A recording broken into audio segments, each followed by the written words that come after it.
sự tỏa sáng của Đàm Tùng Vận tại gala Tết Nguyên đán trái ngược với thất bại của Tiêu Dao. Liệu vùng an toàn có phải là con dao hai lưỡi đối với các nữ diễn viên gương mặt trẻ trung?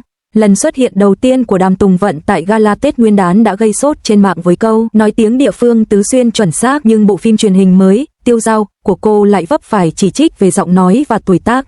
Nữ diễn viên 35 tuổi với gương mặt trẻ trung đang đứng trên bờ vực của vùng an toàn, đối mặt với thách thức kép, phản ứng tiêu cực từ hình ảnh trẻ trung và những khó khăn về cấu trúc trong ngành công nghiệp giải trí. Sự tỏa sáng của Đàm Tùng Vận tại gala Tết Nguyên đán trái ngược với thất bại của Tiêu Dao. Liệu vùng an toàn có phải là con dao hai lưỡi đối với các nữ diễn viên gương mặt trẻ trung? Đầu tháng 2 năm 2026, trong một cuộc phỏng vấn hậu trường tại địa điểm tổ chức gala Tết Nguyên đán của CCTV ở Yibin, Đàm Tùng Vận đã thẳng thắn nói: "Tôi không nói gì vì tôi hy vọng sẽ có một bất ngờ." Nữ diễn viên này, trong lần đầu tiên xuất hiện trên sân khấu gala Tết Nguyên đán, đã chọn quê hương Nghi Tân, Tứ Xuyên làm sân khấu đúng vào năm sinh của mình, hô vang, giúp con nhanh chóng thành công, chúc may mắn và luôn mạnh khỏe.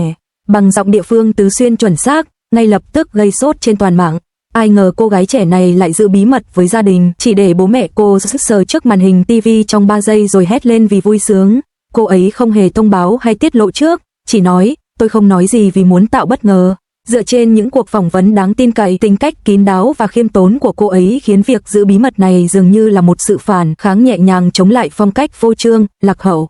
Cô ấy đã sử dụng một sân khấu tầm cỡ quốc gia để dành tặng gia đình một món quà tình cảm được chờ đợi, trong thế hệ này lại không muốn điều đó.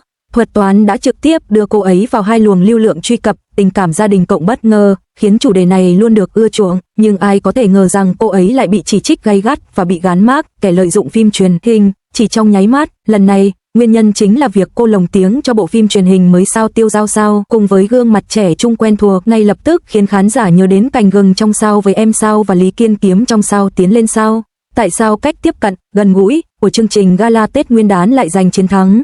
Vào đêm giao thừa Tết Nguyên đán, khi Đàm Tùng Vận gửi lời chúc mừng năm mới đến toàn quốc bằng giọng địa phương Tứ Xuyên trong trèo và du dương tại địa điểm tổ chức gala Tết Nguyên đán CCTV 2026 ở Nghi Tân, Tứ Xuyên, sự ấm áp đậm chất vùng miền đã ngay lập tức gây sốt trên mạng. Một người con Tứ Xuyên sử dụng tiếng địa phương trên sân khấu quê nhà không chỉ thu hẹp khoảng cách với khán giả mà còn được xem là một màn trình diễn xuất sắc về văn hóa địa phương. Cư dân mạng miêu tả giọng địa phương Tứ Xuyên của cô là mềm mại và trong trẻo, với cảm giác ngọt ngào và dễ gần, giống như một cô gái nhà bên đang trò chuyện với bạn. Cách diễn đạt tự nhiên và gần gũi này, không hề có sự diễn xuất nào, khiến những lời chúc nghe thật chân thành và ấm áp, đầy sức sống đời thường. Thậm chí khéo léo hơn, cụm từ thành công tức thì đã khéo léo gợi lên ý nghĩa tốt lành của năm sinh cô, mang đến một góc nhìn mới mẻ cho những lời chúc truyền thống. Sức lan tỏa của lời chúc này đến từ việc nó không theo lối diễn đạt dập khuôn. Cô ấy sử dụng giọng điệu giản dị của một cô gái nhà bên, kết hợp nét duyên dáng gần gũi của giọng địa phương với không khí trang trọng của đêm gala Tết Nguyên đán, cho phép khán giả cảm nhận được sự ấm áp của quê hương mình qua giọng địa phương Tứ Xuyên, mềm mại và trong trẻo. Việc tiếp nối hình tượng giọng địa phương này từ việc Lý Kiến Kiếm nói giọng Tứ Xuyên trong phim Tiến Lên đến việc gửi lời chúc bằng giọng quê nhà tại đêm gala Tết Nguyên đán, cho thấy giọng địa phương luôn là cầu nối giữa các vai diễn và con người thật của cô. Điều thú vị hơn nữa là sự xuất hiện của Đàm Tùng Vận dưới ống kính máy quay độ phân giải cao của gala Tết Nguyên đán đã khiến nhiều người xem bất ngờ. Trên màn ảnh, khuôn mặt cô cho thấy sự mất collagen rõ rệt, với các nếp gấp mũi má và nếp nhăn nhỏ hiện rõ. Vẻ đẹp trẻ trung trước đây của cô đã giảm đi đáng kể. Là một gương mặt trẻ trung nổi tiếng trong làng giải trí, Đàm Tùng Vận luôn đồng nghĩa với vẻ đẹp không tuổi. Khuôn mặt tròn trịa và đôi mắt sống động vẫn mang lại cho cô vẻ tươi trẻ ngay cả khi đã gần 40, nhưng gương mặt trẻ trung quen thuộc đó đã không thể vượt qua thử thách dưới ống kính máy quay CCTV không qua chỉnh sửa. Kiếm sĩ lang thang, thất bại, lạc lõng trong phim truyền hình Giả Tưởng. Tuy nhiên, trong bộ phim truyền hình Giả Tưởng, Kiếm sĩ lang thang, Đàm Tùng Vận đã phải đối mặt với những lời chỉ trích chưa từng có. Bộ phim này là một tác phẩm quan trọng trong bước ngoặt sự nghiệp của cô sau 20 năm trong ngành. Đây là lần đầu tiên cô thử sức với thể loại giả tưởng và cô được hợp tác với Suzy Châu, đạo diễn nổi tiếng của Cơn Bão, thể hiện mong muốn thực sự vượt qua những giới hạn của bản thân. Vấn đề nổi bật nhất là sự không phù hợp trong giọng nói của cô.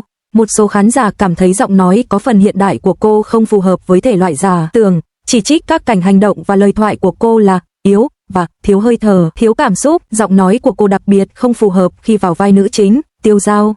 Nó có chất giọng hơi thô ráp, khiến giọng cô nghe chói tai và gượng gạo, đặc biệt là khi cô dễ thương hoặc ngạc nhiên. Nhiều người cảm thấy nó khó nghe, giống như xem một phiên bản phim cổ trang của Lý Kiên Kiến. Không phải là lồng tiếng tệ, nhưng giọng lồng tiếng của cô trong phim cổ trang và phim hiện đại nghe qua giống nhau. Nếu giọng nói của cô có thể được điều chỉnh một chút để phù hợp hơn với tính cách của một nhân vật giả tưởng, thì có lẽ sẽ phù hợp hơn. Về phẩm chất thanh thoát, thường thấy ở các nữ chính trong phim giả tưởng, ngoại hình của Tân Tống Vân nghiêng về vẻ ngoài thân thiện, dễ gần, mang hơi hướng hiện đại. Trong trang phục cổ trang, bầu không khí thanh thoát, siêu thực đó phần nào bị giảm đi và cô có thể thiếu đi phẩm chất nổi bật, cuốn hút ngay lập tức của một vai diễn giả tưởng. Khoảng cách tuổi tác giữa cô và vai diễn cũng khá rõ rệt. Đàm Tùng Vận, 35 tuổi, đã bị chỉ trích vì cố gắng giữ vẻ ngoài trẻ trung.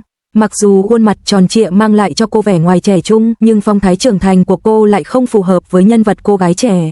Khó khăn trong quá trình chuyển đổi, rào cản đối với các nữ diễn viên, gương mặt trẻ con. Khi nhắc đến Đàm Tùng Vận, người ta thường nghĩ đến vẻ đẹp trẻ trung, gương mặt trẻ thơ, những bộ phim tình cảm ngọt ngào và sức hút đối với khán giả. Trên thực tế, những ràng buộc này lại do chính nhà sản xuất, các nền tảng, khán giả và chính bản thân cô đặt ra. Môi trường phim truyền hình trong nước thực sự không thuận lợi, đây là thực tế khắc nghiệt của ngành công nghiệp này. Vai diễn dành cho các nữ diễn viên trên 30 tuổi cực kỳ khan hiếm trên thị trường phim truyền hình Trung Quốc đại lục. Ngay cả những nữ diễn viên kỳ cựu như Hải Khánh cũng đã kêu gọi tạo thêm cơ hội cho các nữ diễn viên trung niên. Cuối cùng, tình cảnh của Đàm Tùng Vận không chỉ là của riêng cô ấy, đó là cuộc đấu tranh chung của toàn bộ thế hệ nữ diễn viên sinh năm 1980 và 1990. Những người hưởng lợi từ hình ảnh trẻ trung cuối cùng cũng không thể thoát khỏi phản ứng tiêu cực của chính hình ảnh đó. Sinh năm 1990, Đàm Tùng Vận năm nay 35 tuổi, nhưng mỗi nụ cười và cử chỉ của cô trong phim truyền hình vẫn toát lên vẻ ngây thơ và duyên dáng của một cô gái trẻ, nhờ vào gương mặt trẻ trung tự nhiên. Tuy nhiên, chính gương mặt này cũng hạn chế các vai diễn của cô. Giờ đây, cô gắn liền với những bộ phim truyền hình dành cho giới trẻ, khiến cô khó thoát khỏi hình tượng đó và đảm nhận những vai diễn đa dạng và thử thách hơn. Trong Yêu Dao, nhân vật của Đàm Tùng Vận ban đầu được khắc họa là một cô gái trẻ ngây thơ và vô tư, một yêu cầu khác biệt đáng kể so với ngoại hình thực tế trên màn ảnh. Các đường nét trên khuôn mặt của cô rõ ràng không phù hợp với yêu cầu của nhân vật. Trong một cảnh nữ chính đang chơi đùa trong suối, cận cảnh cho thấy rõ ràng các đường nét trên khuôn mặt của cô hơi rộng và làn da trông chảy xệ, hoàn toàn thiếu đi sự tươi trẻ. Bài học trong ngành, khi diễn viên cố gắng bước ra khỏi vùng an toàn, so sánh sự chuyển biến trong sự nghiệp của Châu Lia Hinh cho thấy một sự khác biệt rõ rệt. Sự nghiệp diễn xuất của Triệu Lệ Dĩnh có thể được miêu tả là đa năng, từ Thánh Minh Lan trong Sao Câu Chuyện Minh Lan Sao, đến từ Hạ Hiệp trong Sao Gió Nửa Hè Sao, rồi đến bà mẹ điếc Hao Siêu Ping trong Sao Điều 20 Sao. Cô liên tục vượt qua chính mình, phá vỡ hình tượng cô gái ngọt ngào và dấn thân vào nhiều lĩnh vực khác nhau như phim cổ trang, chính kịch, đề tài hiện thực và phim hình sự hồi hộp. Đạo diễn Trương Nghệ Mưu khen ngợi cô vượt qua mọi rào cản và khán giả nói rằng cô có thể đóng bất cứ vai nào, luôn tập trung vào chủ đề nữ quyền và khắc họa những câu chuyện huyền thoại về nữ chính mạnh mẽ. Triệu Lệ Dĩnh, với thành tích ấn tượng 16 phim truyền hình ăn khách nhất năm, cùng với 2 giải thưởng danh giá là nữ diễn viên chính xuất sắc nhất tại lễ trao giải Hoa Mộc Lan và giải thưởng Phi Thiên, đã khẳng định vị trí trung tâm của mình trong làng phim truyền hình chính thống. Sự nổi tiếng toàn quốc và chiều sâu trong các tác phẩm của cô chính là lợi thế cạnh tranh mạnh mẽ nhất. Ngược lại, Đàm Tùng Vận, dù đã đóng vai chính trong các bộ phim truyền hình nổi tiếng như Sao Under the Power Sao và Sao Go Ahead Sao, từ lâu vẫn bị đóng khung vào vai cô gái tuổi teen. Mặc dù đã thử sức với nhiều thể loại khác nhau như Sao The Road Home Sao và Sao Goodbye, Likele Sao, cô vẫn khó thoát khỏi cái mác gượng ép trẻ trung. Có nhiều ý kiến trái chiều trong ngành công nghiệp giải trí về tranh cãi xung quanh việc lồng tiếng và lựa chọn diễn viên. Trong Sao The Legend of the Phoenix Sao, Triệu Lệ Dĩnh và Lâm Ân Tinh lần lượt thủ vai nữ chính Thẩm Lệ và nam chính Lưu Trí. Cả hai diễn viên đều có danh tiếng và kỹ năng diễn xuất xuất sắc trong ngành. Tuy nhiên, sau khi bộ phim được phát sóng, cư dân mạng phát hiện ra rằng họ không sử dụng giọng nói thật của mình mà được lồng tiếng bởi các diễn viên lồng tiếng chuyên nghiệp. Phát hiện này đã gây ra cuộc tranh luận rộng rãi. Khán giả thường tin rằng giọng nói gốc của diễn viên có thể truyền tải cảm xúc tốt hơn và làm cho nhân vật trở nên sống động hơn. Tuy nhiên, trên thực tế, vì nhiều lý do khác nhau, việc lồng tiếng thường trở thành một sự thỏa hiệp. Châu Lia Hinh và Lin Kang Sin cho biết họ đã thử sử dụng giọng nói của chính mình trong quá trình sản xuất bộ phim, nhưng cuối cùng đã chọn lồng tiếng. Quyết định này được đưa ra vì trách nhiệm với tác phẩm và khán giả, với hy vọng mang lại hiệu quả tốt nhất có thể. Sự tiến hóa của gu thẩm mỹ khán giả, một xu hướng mâu thuẫn. Đàm Tùng Vận luôn sử dụng giọng nói của chính mình trong các tác phẩm gần đây, điều mà người hâm mộ coi là minh chứng cho tính chuyên nghiệp của cô với tư cách là một diễn viên, trái ngược với những ý kiến cho rằng cô che đậy thiếu sót bằng cách lồng tiếng.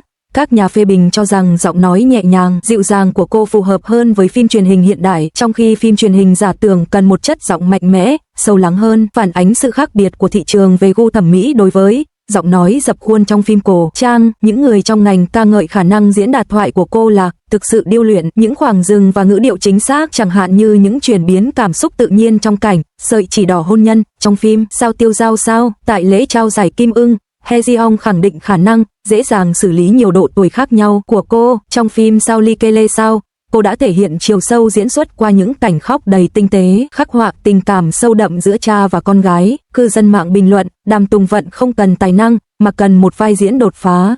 Diễn xuất của cô gạt bỏ hào quang anh hùng, tập trung vào việc thể hiện sự bướng bỉnh của người thường, biến cô trở thành người phát ngôn cho cảm xúc của thời đại. Cô tập trung vào những phản ứng chân thực và sự kiên cường của các nhân vật khi đối mặt với khó khăn, chẳng hạn như sự bối rối nhẹ trong ánh mắt và sự bướng bỉnh không lay chuyển của Tiêu Dao khi bị phản bội. Những màn trình diễn này xuất phát từ niềm tin của cô vào nhân vật như một con người hoàn chỉnh, từ chối việc biến nhân vật thành một công cụ đơn thuần để thao túng cảm xúc. Tuy nhiên, việc một diễn viên dựa dẫm vào vùng an toàn của mình là kết quả của sự kết hợp giữa các yếu tố bên trong và bên ngoài, cả cá nhân và đặc thù của ngành. Cho dù chủ động hay thụ động ở lại trong vùng an toàn, vấn đề này thường gắn liền với các diễn viên trẻ nổi tiếng, những người thường bị gán mác là thiếu tham vọng. Do đó, từ góc nhìn này, những khó khăn mà một số diễn viên gặp phải khi bước vào vùng an toàn không phải do sự tự mãn của họ, mà là do vị thế thụ động của họ trong ngành công nghiệp điện ảnh. Vì vậy, khi tham vọng của một diễn viên xung đột với những lời đề nghị mang tính cơ hội từ các công ty sản xuất đang tìm kiếm sự ổn định, điều đó có thể tạo ra sự hiểu lầm rằng diễn viên đang ở mãi trong vùng an toàn của mình. Một khi bị gắn mác là chuyên gia trong một loại vai diễn cụ thể, họ dễ bị đóng khung, và phán xét định kiến này từ phía khán giả sẽ làm tăng nhanh sự nhàm chán về mặt thẩm mỹ và làm xói mòn danh tiếng của họ. Trò chơi cộng sinh giữa diễn viên và khán giả, việc bước ra khỏi vùng an toàn còn đáng sợ hơn cả một sự chuyển đổi nghề nghiệp thất bại. Việc liên tục sao chép và dán các vai diễn thể hiện những nhân vật chỉ là phiên bản Lotus Tower 2.0 hoặc 3.0 dẫn đến sự nhàm chán của khán giả. Nó không xảy ra dần dần, mà bùng phát ngay lập tức. Chỉ cần nhìn thoáng qua 3 bộ phim, người ta có thể đoán được ngay câu thoại tiếp theo. Nó giống như ăn cùng một món bún bò trong 10 ngày liên tiếp, ngay cả bát ngon nhất cũng trở nên khó nuốt vào ngày thứ 10. Điều đáng sợ nhất không phải là thất bại, mà là vẫn còn mơ mộng, tin rằng mình có thể làm lại tất cả. Vùng an toàn không phải là phao cứu sinh, nó là một sự đếm ngược. Nó mang lại cho bạn sự an toàn, nhưng cũng là một cái chết từ từ. Những diễn viên thông minh không bao giờ chờ đợi cơ hội gõ cửa, họ thay đổi ổ khóa trước. Đàm Tùng Vận hiện đang đứng trước ngã ba đường trong cuộc đời. Một bước tiến lên, cô ấy có thể thoát khỏi vùng an toàn và trở thành một ngôi sao thực thụ. Một bước lùi lại, cô ấy sẽ bị mắc kẹt trong những cái mác căng căng và Ly Chiên Chiên chiến đấu trong một cuộc chiến phòng thủ căng căng, vô nghĩa. Ngay cả tiếng hô vang, Basi Header, một câu nói từ gala Tết Nguyên đán, cũng không thể che giấu câu hỏi còn vương vấn trong tâm trí khán giả. Đàm Tùng Vận, cô không thể đóng những vai khác sao? Cuối cùng, đây không chỉ là tình cảnh cá nhân của một nữ diễn viên, mà còn là hình ảnh thu nhỏ của những vấn đề cấu trúc trong ngành công nghiệp điện ảnh. Liệu các diễn viên có nên nhất quyết sử dụng giọng nói thật của mình để thể hiện tính chuyên nghiệp, hay việc lồng tiếng nên được giảm bớt để làm nổi bật nhân vật? Việc thoát khỏi hình ảnh dập khuôn đòi hỏi sự hợp tác giữa diễn viên, nhà sản xuất và khán giả, chứ không phải là phán xét đơn phương. Những nghệ sĩ kiếm lợi từ vẻ ngoài trẻ trung của mình chắc chắn sẽ phải đối mặt với phản ứng tiêu cực từ hình ảnh đó, và hiện tại, phản ứng tiêu cực đó mới chỉ bắt đầu.